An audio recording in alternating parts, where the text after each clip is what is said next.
Arrest that has just sparked an outrage in Florida. It shows a 6-year-old student pleading with officers to let her go as they place her under arrest. Here's NBC's Miguel Almaguer. The arrest happened inside an Orlando charter school. Come over here. Orlando for? It's for you. Former resource officer Dennis Turner telling another officer in this video to put a 6-year-old in restraints. No, I want handcuffs on. No, don't put handcuffs on. Man, help me. The incident, captured on body cam last September, unfolding after staff complained the little girl was acting out. You don't want to? No, please. You have to. No, please. Give me a second chance. The child hauled away to a squad car, begging to be let go. In his police report, Turner said staff wanted to press charges, which the school denies. The video shows employees asking if restraints are necessary. Yes. And if she was bigger, she would have been wearing regular handcuffs. But Turner then says his latest arrest is a new milestone. 6,000 people I've arrested over the 28 years. 7 is the youngest. She's 8, isn't she? She's 6. Now she has broken the record. With all charges dropped against the 6-year-old, days later, Turner was out of a job. Perhaps a bigger lesson learned at school that day. Miguel Almaguer, NBC News. Live from KPRC, this is Channel 2 News at noon. Right now at noon, major developments in the investigation into cases spearheaded by disgraced former HPD Sergeant Gerald Goins. The Harris County District Attorney announcing nearly 70 people could have their convictions overturned because of the potential of false evidence that he presented. A frightening robbery caught on camera. A man chases after a suspect who just stole beer from a gas station, but as he tries to keep the man from fleeing, he finds himself in danger. The details ahead. The wind, not our friend today. You are getting a live look outside, and you can see the wind is giving our tower camera a good shake. Justin standing by to tell us when we can expect that wind to die down. We begin with a developing story we've been following for more than a year now. The deadly raid on Harding Street. 2 people killed, 5 HPD officers injured in a botched no-knock warrant last January. That raid led to an investigation into HPD narcotics officer Gerald Goins' past. New this afternoon, the Harris County District Attorney's Office has announced 69 people may have been convicted on false evidence presented by Goins. In all of the cases, Goins was the sole witness. Today, prosecutors filed motions to have judges appoint lawyers for these 69 individuals. Those lawyers would then decide whether to request to get a new trial to get those convictions overturned. In a statement, District Attorney Kim Ogg said, quote, "We need to clear people convicted solely on the word of a police officer whom we can no longer trust." We do have extensive coverage of this developing story on our website, clicktohouston.com. There you can get a closer look at this latest development and what led up to this point. You can find it right there on our homepage. If you've been outside today, you know it's windy. Not the best hair day. On top of the wind, it's quite cold outside as well, as the temperatures are only going down as we get into the afternoon hours. For details on our forecast, we turn to Justin. Yeah, it's sunny, but you don't be deceived. You're looking out the window. No, really, I thought you put it best when you said Polaroid. At first, I was like, what is she talking about? I'm like, shaking like a Polaroid you gotta picture. shake it like a Polaroid. Well done, yeah. That's going to be the case for at least this afternoon, as the wind is still howling out there. Temperatures are in the 50s, but as Christine mentioned, it doesn't matter because the wind is going to be the big factor, at least for now. Eventually, that'll turn into the cold air that's going to replace that as we get in towards the overnight hours. We've got winds from 25 miles an hour in Brenham, 17 in Sugar Land, 26 as you get down towards Galveston. Put those wind gusts, and this is where we're really clocking in: 30, 29, 32, 30, 33 in Hobby, almost nearly 40 miles an hour as you get onto the island. So hang on to everything so far. That wind advisory still in effect. All these brown shaded areas. Notice it extends well offshore as well for not only small craft advisories, but gale warnings down around the south coast until at least 6 p.m. We'll have to see if they back that off or extend it later on this evening. But those temperatures are going to continue to struggle to get into the low 50s. So a very wintry-like day for us. And as we see these overnight lows and you start to cool off into the 40s, that's going to turn into 30s. And yes, as those winds reside, I should say, we could be looking at 20s in some spots as well. I'll tell you where those are, and we'll kind of track that freezing line going hour by hour here in just a bit. All right, Justin, thank you. This afternoon, the search is on for 2 people accused of stealing beer from a gas station and putting a Good Samaritan's life at risk. That January robbery was all caught on camera. Channel 2's Sophia Ojeda has a closer look at the new surveillance video that investigators hope will lead to an arrest in this case. I spoke with the detective on the case this morning. He says there are still no arrests. Houston police are hoping that this newly released surveillance video will lead to the arrest of those suspects. Meanwhile, we spoke with one woman who is familiar with that Good Samaritan. She says that she's not surprised he tried to stop the robbers. When I watched him open the door and say, "Go ahead, go ahead." Freeze this frame for a second. Take a good look at this man walking into the store. Houston police say he's wanted for an aggravated robbery at the Stripes convenience store on Howard Drive on January 26th. The man holding the door, who police say is homeless and goes by Jerry, is the Good Samaritan who tried to stop him. I'm not surprised because he was homeless. He's very nice. He was a very nice guy. That's when Jerry comes around the corner, chasing him down. He runs around the front of the truck and gets up onto the step rails, but he quickly jumped off when another man in the passenger side pointed a gun at his face. People who come here often say they give the man so much credit for trying to help. I give it to him, yeah. No, I wouldn't have done it. I wouldn't even thought about it. 911 have done it. Investigators describe the first suspect as Asian or Hispanic, 5'3" to 5'6", skinny build, about 26 to 34 years old, black hair in a ponytail, wearing a black hat, black puffy jacket, and baggy dark blue jeans. The second man is described as Hispanic, muscular build, 40 to 49 years old, with short black hair and sleeve tattoos on both arms. Both men face aggravated robbery with a deadly weapon charges. There is a $5,000 reward for anyone with any information leading to their arrest. If anyone has that information, you're asked to call Crime Stoppers at 713-222-TIPS. Reporting in Southeast Houston, Sophia Ojeda, KPRC, Channel 2 News. Sophia, thank you. At least one person is in custody after a wild chase ends in a crash in Pasadena. We're told that chase ended just after 2 o'clock this morning on the Gulf Freeway near FM 2351. Police say the driver crashed through a fence and then came to a stop in a grassy area. The driver was then arrested. No word yet on what sparked that chase or what charges the man behind the wheel will face. Meanwhile, one person is on the run after leading police on a short chase in North Houston. It started as an attempted traffic stop, but the driver who was pulling a trailer took off. They crashed a short time later on Dolly Wright and Charlie. The driver bailed out of the truck on foot, and despite police calling in canines, that suspect got away. Turning to the latest in the coronavirus crisis, the death toll from coronavirus is over 2,700 worldwide, with the vast majority in mainland China. There have been more than 80,000 cases around the world. New today, Brazil's government has confirmed the first case of the virus in Latin America. In Europe, Italy is reporting the largest cluster of coronavirus cases outside mainland China. The spike in cases prompting a level 2 travel advisory from the U.S. State Department, warning U.S. citizens to be cautious because of the virus. Health experts here in the U.S. say it's too early to declare the coronavirus a pandemic, but now is the time to prepare for a large outbreak in the U.S.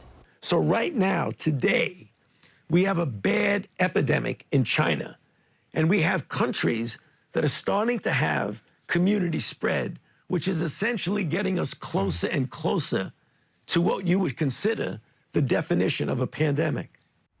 President Trump is back in the U.S. following a trip to India. He will hold a briefing on the U.S. response to the virus this afternoon. Following that meeting, he's planning to hold a news conference at the White House. We will, of course, carry that live when it happens this evening. Now to the race for the White House. With just days to go until Saturday's critical South Carolina primary, 7 Democratic presidential hopefuls faced off last night in Charleston. And the clear target from the start was current frontrunner Senator Bernie Sanders. His rivals doing everything they could in the debate to slow his momentum. Here's NBC's Kristen Welker. To South Carolina. For the first time on a debate stage, Bernie Sanders getting the frontrunner treatment. I'm hearing my name mentioned a little bit tonight. Facing an onslaught from his rivals. Bernie, in fact, hasn't passed much of anything. I like Bernie. We came in together to the Senate, but I do not think that this is the best person to lead the ticket. Imagine spending the better part of 2020 with Bernie Sanders versus Donald Trump. Sanders firing back. I will tell you, Pete, what the American people want, and Joe, what the American people want. They don't want candidates to be running to billionaires for huge amounts of funding. Some of the biggest fireworks erupting when Sanders, a self-described democratic socialist, tripled down on his praise for the late Cuban dictator Fidel Castro. I said is what Barack Obama said in terms of Cuba, that Cuba made progress on education. Yes, I think, really? Really? I am not looking forward to a scenario where it comes down to Donald Trump with his nostalgia for the social order of the 1950s and Bernie Sanders with the nostalgia for the revolutionary politics of the 1960s. Also under fire, Michael Bloomberg. I don't care how much money Mayor Bloomberg has. The core of the Democratic Party will never trust him. Mayor Bloomberg has a solid and strong and enthusiastic base of support. Problem is they're all billionaires. Tom Steyer taking aim at both men. We are looking at a party that has decided that we're either going to support someone who's a democratic socialist or somebody who has a long history of being a Republican. If we cannot pull this party together, if we go to one of those extremes, we take a terrible risk of re-electing Donald Trump. It was also a critical night for former Vice President Joe Biden. No, I'm not out of time. You spoke over time, and I'm going to talk. Here's the deal. Biden defending his record with African Americans, who make up 60% of the state's Democratic voters. But folks, I intend to win South Carolina, and I will win the African American vote here in South Carolina. That was Kristen Welker reporting. South Carolina voters head to the polls Saturday, and we are less than 1 week away from the Texas primary, which falls on Super Tuesday. More than a third of all delegates for the Democratic National Convention will be up for grabs, and early voting is underway right now. We have posted information about early voting online. Just head to our website, clicktohouston.com. A critical test in NASA's Artemis project coming up, the milestone test the agency just completed.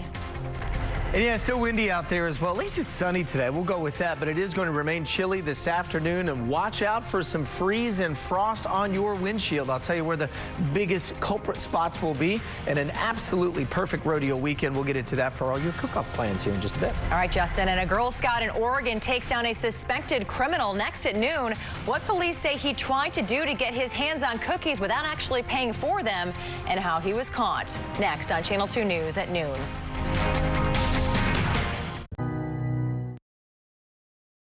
You're watching Channel 2, Houston's home for news. An explosion at a California oil refinery overnight sparked a massive fire that was visible from more than 20 miles away. It took firefighters nearly 8 hours to contain the fire at the Marathon Petroleum Corporation. The Marathon refinery is the largest refinery on the West Coast. It processes heavy crude oil from California's San Joaquin Valley and Los Angeles Basin. An investigation into what caused the blaze is underway. An Oregon man's craving for Girl Scout cookies landed him in jail. Police say he used counterfeit money to buy a box of cookies. He got caught thanks to an observant 13-year-old Girl Scout. Ava Brown was selling cookies outside of a Walmart when the man handed her a $20 bill for one box of tagalongs. As she handed him his change, she realized that the bill that he gave her was actually smaller than it should have been. And I kept looking at it, and I was like, there's no way this is the same. I was like, this does not feel right. Rather than confront the man right there, Ava let it go. He was intimidating, and I didn't want to say anything. I didn't know if he could be aggressive or anything like that. So Ava let the man go and told her mom that the money was fake. Her mom then called police, and a week later, that guy was arrested. He is now charged with first-degree forgery and third-degree theft. A major milestone in the future of space. NASA has successfully tested a critical piece of the Orion spacecraft's launch abort system, the attitude control motor. So check this out. 4, 3, 2, 1, 0. The 30-second hit-fire was the third and final test to qualify the motor for human missions, beginning with Artemis 2. The motor provides steering for the spacecraft in the event of an emergency, so the test made sure that the capsule could abort from the rocket should anything go wrong during a launch. Speaking of the Artemis program, NASA is recruiting its newest generations of astronauts who will be tasked with taking humans to the moon, Mars, and beyond. We have everything you need to know about the job and a link to the application right now on clicktohouston.com. Just search for this article on our website. So cool. Yeah, so those kids are a lot smarter than we Way are, smarter. But man, great brains out there. So that would be a cool program to get out. Great program to get into. You know, you remember Space Camp? Yes. In the 80s, right? Yes. We all saw Space Camp, and everyone's like, I'm going to be an astronaut. And then you're like, wait, math, what? Yeah. Right. Kill it. Carry the tube across the, none of that. Yeah, and the old Texas Instrument calculus didn't. Whatever, you're a like scientist. I'm just the writer. Hey, I'm like, ooh. I do words for a reason. There you go. That's right. That's right. That's why I have the button here as well. So, well, I'll tell you what, we've been dealing with a couple of different things out here weather-wise today. We were obviously dealing with the wind. That's the big thing, you know, when you get outside and it kind of smacks you in the face. But the cold's going to be there late night tonight as that wind starts to relax. Look at that Galveston camera just kind of jiggling there as they're sitting at 54 degrees. But as you can also see, those winds are cranking. 26 miles an hour, 21 downtown. And right here at Channel 2, we've been fighting about a 15 to 20 mile an hour wind as well. So folks, if you want to head on down to Galveston today, look at the wind vane there just whipping around. And they've seen wind gusts upwards of anywhere from around 35, 40 miles an hour in spots, 26 mile an hour sustained winds. Thus the wind advisory that is in effect for basically the entire area goes until 6 o'clock later on this evening. So we got a lot of cold, dry air moving into the area.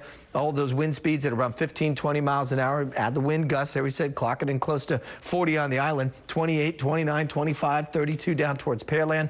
They'll slowly back off as we get later on this evening, but it is going to take most of the day for that to happen. So just be ready for some fairly windy conditions. We got temperatures out there in some spots that still haven't hit 50. Tomball as you swing up the North Freeway there towards Huntsville. Navasota's at 46 and everyone else sitting right at about 40, 45 degrees. So futurecast wise, let's run it through tomorrow morning. The wind should back off some. I think in spots, if the winds do stay up, let's say if they stay up to around 5, 10 miles an hour, it may actually keep a degree or two warmer than if they go calm. It doesn't make a lot of sense. It's kind of counterintuitive. You think, well, it's going to feel colder, but it actually helps to stir the air up, which can keep the temperature just elevated a degree or two. Either way, our futurecast right now paints pretty much widespread broad brush of some below freezing temperatures just west of downtown. That's going to include most of the folks out in Katy down to Fort Bend County. Same thing as you get up on the north side up towards the Brazos and then into Huntsville, Madisonville, Navasota, areas like that. Magnolia, for example, you may be looking at around 29, 30 degrees. A little bit of light frost too, especially if the winds go relatively calm. It's not going to take much for that frost to kind of stick to your windshield. So you may do a little scraping in some areas tomorrow morning. If you do happen to get some of that, snap a pin. Put it on Click 2 Pins for us as well. Make sure you've got it on Frank's Free Forecast app. It's in the drop-down menu. We'd love to have them for tomorrow. Right now, this is what we're looking at as we take the temperatures through this afternoon. Struggling to stay in those low 50s. And then you watch things crash as we get in towards tonight, as we mentioned, sitting in those mid to even low 30s as early as about 4 or 5 a.m. Tomorrow afternoon should be able to warm it back up into the mid-50s because you notice the winds have switched just a bit. Here's the culprit, this big area of low pressure that's now dumping just a ton of snow from Indiana, Detroit, down into the Ohio Valley. This is going to get the lake effect machines from Buffalo on up towards Watertown, which is in upstate New York. And those temperatures, and they're going to be seeing winds that are howling at 30, 40 miles an hour on the backside of that low, and that means that they'll be looking at anywhere from 1 to 2 feet of snow. For us, thankfully, that high starts to slide off and towards the weekend. That'll get us back to a much better looking forecast. Stay a little cool in the mornings, but we'll warm up nicely as we head towards the afternoon, Christine, by Saturday, Sunday for cook-off. And as I said, this is one of the better forecasts I've seen in the last few years for cook-off. Cool starts, nice sunny finishes, temperatures back up into the upper 60s and low 70s. Plenty to fill your belly with yummy treats. Yummy treats with the flannel and the boots and all the rodeo things. Look, it's going to be great. You got to have a flair. If you don't have a flair, just don't even go to rodeo. Straight up. Don't. You need to show up. Yes, situate the rodeo situation. I hear you. Listen to the woman to the left of me here. I've learned. Last year was my first rodeo. This year will be my second rodeo. I'm very excited about that. All right, Justin, thank you. All right, Houston Live, going to the dogs today. Everything you need to know about molding your new pup into the perfect adult dog. Derek and Courtney standing by with a look at today's Houston Life for the preview. Hi, guys. Hey, Christine. Of course, Tex is a huge part of our family and our show here at Houston Life. But this is very relevant to Miss Courtney Zavala because she has a brand new puppy. And let's let's talk about this. It's not daycare, okay? It is puppy school. So while your puppy is away, he or she is getting trained instead of just sitting around. And Courtney, this has been a critical part of your pup's development. It really is. In this puppy stage, they grow. There's little Oscar right there. Look at him. They do age out of puppy day school at Believe in Dog, but Stephanie Bennett is going to break this down for us. And basically, this is on name recognition, learning these basic commands on sit, also your potty training. And I have to tell you, new puppy moms and dads out there, your dog comes home from this puppy day school exhausted.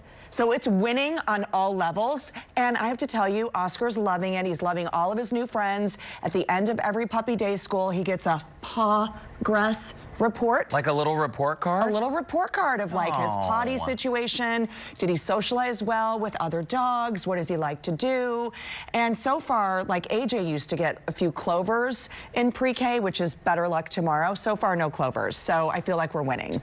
Very nice. I'd like to go and volunteer there. How cute is that? All those puppies running around. Christine, Courtney, it's so all much three of fun. us. Let's go. That's like therapy. Oscar is so cute. You know, my Bella, she's a senior dog now, but we politely got asked to not return to puppy school. That wasn't around here, so I wish that I had something like this for my Bella. She's fine. She's a little naughty, but Oscar is going to be quite the little gentleman as he grows up. Oh, we hope so, girl. We hope so. Fingers crossed. Looking forward to it. See you guys at 1 o'clock on Houston Life. Ah, love the puppies. All right, some snoozing on an airplane is practically impossible. Neck pillows don't cut it, and neither do the reclining and economy class. But one airline has a solution to help travelers get some Z's. The details coming up next at noon.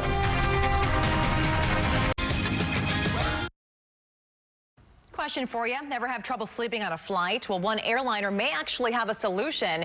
Air New Zealand has unveiled the Economy Sky Nest, they're calling it. According to the airline's announcement, the Sky Nest will consist of 6 full-length lie-flat sleep pods in the economy cabin. Each one comes with a pillow, sheets, blanket, earplugs, and privacy curtains. Air New Zealand has filed a patent for this idea. No word yet on when this vision will become a reality. Getting a live look now at the Southwest Freeway. The sun is shining. We can see the camera shaking a little bit out there. It is a windy start to the day. Justin will have details on the opposite end of the break.